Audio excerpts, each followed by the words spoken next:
Hello everyone, so today we'll be solving this question. This question says a uniform rod of mass m is suspended from two vertical strings. If the right string gets snapped, find the tension in the left string at this instant. So unlike most of the problems which you might have solved of this type, this is a bit different. तो इसमें जो चीज़ें हैं वो exact vertical नहीं है. You can definitely see that these strings are not vertical. Let me change the color.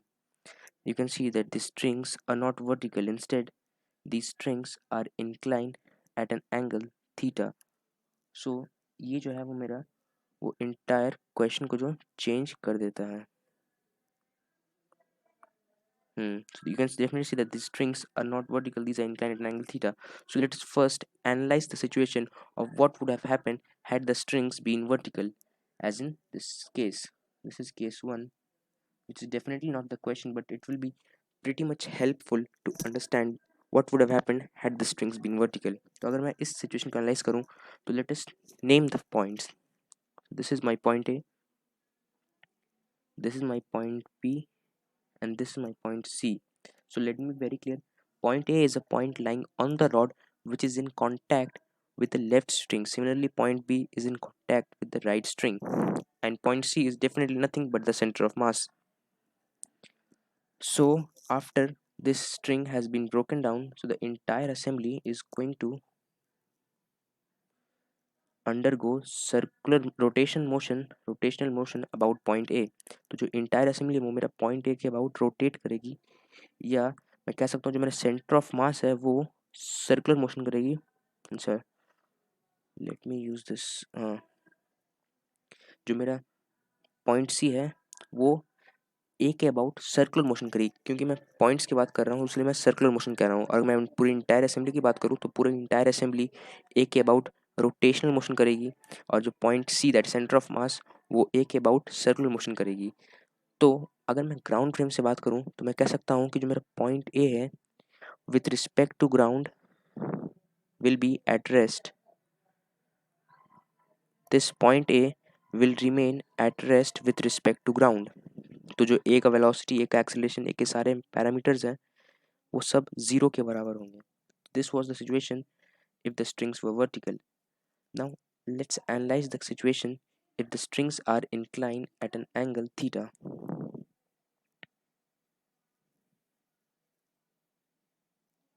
So let me draw the figure.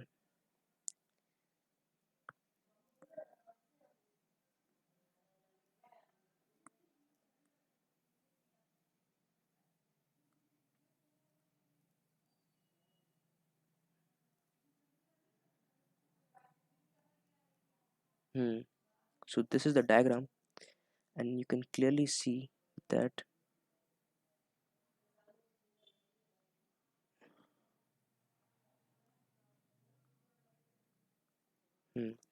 so this is a situation. This is an angle theta.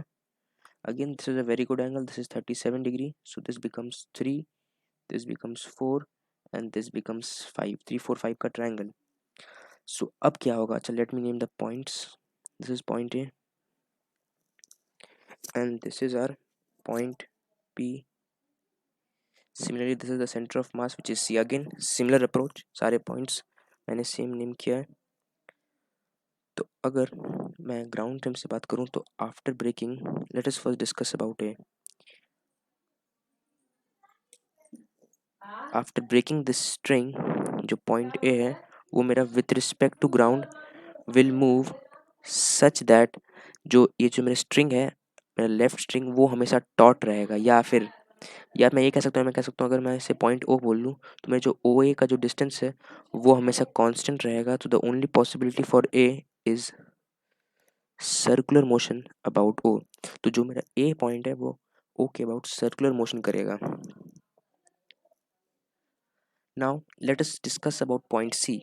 तो जो इस rod है इसे इस पे break करने के बाद, इस स्ट्रिंग को ब्रेक करने के बाद इस रॉड पे जो है वो एक अनबैलेंस टॉर्क एक्ट करेगा.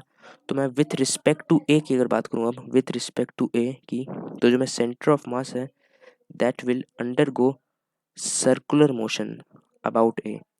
तो you can clearly see this is a question of rotation, nested rotational motion, जहाँ पर मेरा सेंटर ऑफ मास जो है वो ए के अबाउट सर्कुलर मोशन कर रहा है, तो मैं लिख देता हूँ COM undergoes circular motion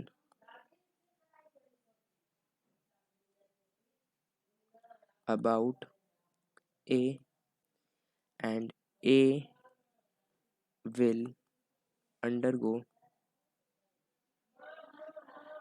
circular motion about a fixed point, about a fixed point O. So after discussing all this, now we can definitely proceed with the question. So let me first tell you all what my game plan is.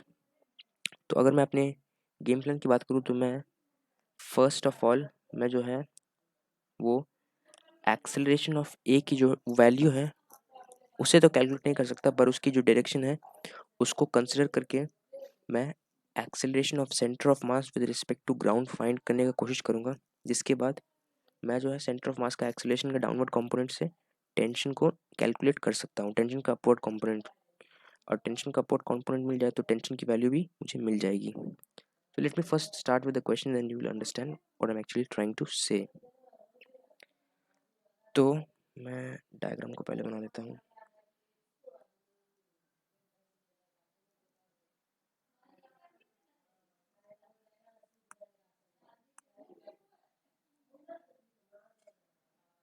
Hmm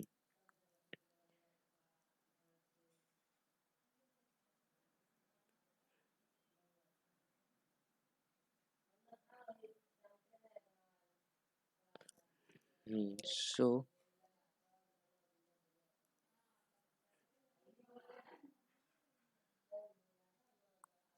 this is my point B and this is my center of mass.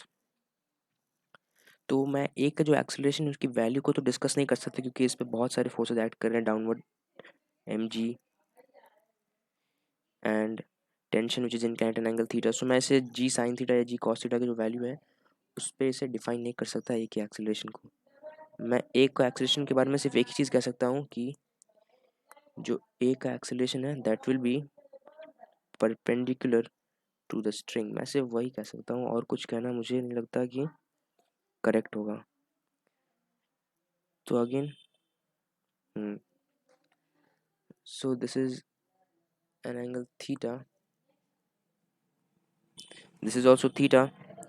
So let this acceleration be a tangential, जो just release करने के बाद मैंने normal acceleration consider नहीं किया है। Let me be very clear why, क्योंकि at the point of release और at the point when the string is just cut, जो इसका एंगुलर वेलोसिटी होगा इंटायर असेंबली का वो जीरो होगा।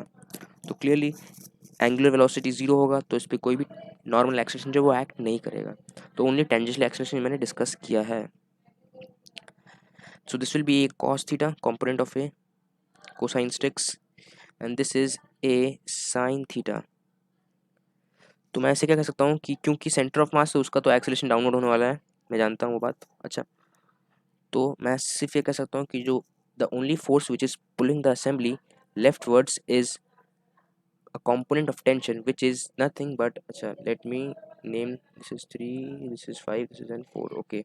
So the only component of tension which is pulling it leftwards is 3t by 5 and that is equal to ma cos theta।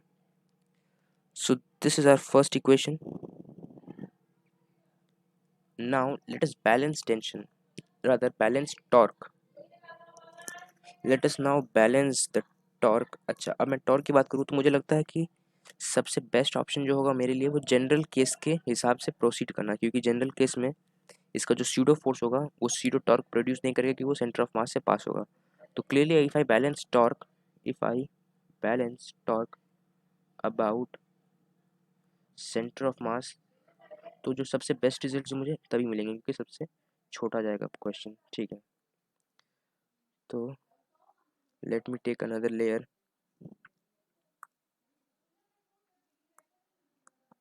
So now we will balance torque about the center of mass. Where is this? Yes. So we'll balance torque about center of mass. So where is the color gone? There's it. So again, this is the theta angle. Again, this is 3, 5 and 4. Centre of मास की बात करूँ तो मैं एक ही torque को consider करूंगा due to the tension. क्यों? क्योंकि वेट जो है सेंटर ऑफ मास से पास होगा, स्यूडो फोर्सेस जो है सेंटर ऑफ मास से पास होंगी. तो major only force which is producing the torque is the component of tension, and in this case the vertical component of tension. So it will be 4. अच्छा, let me write it over here only. 4t/5 equal to, अच्छा, since this is torque, this is 4t/5 into L/2 into is equal to 1 by 12 m L square alpha. सो मेरी alpha की value जो आ रही है वो 24t/5 ml is equal to alpha.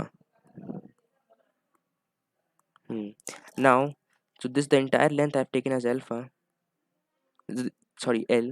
So यहाँ से यहाँ तो जो डिस्टेंस होगा, this is A, this is C and this is B, will be L/2. तो जो मेरा सेंटर ऑफ मास का जो एक्सेलेरेशन होगा दैट इज L alpha/2.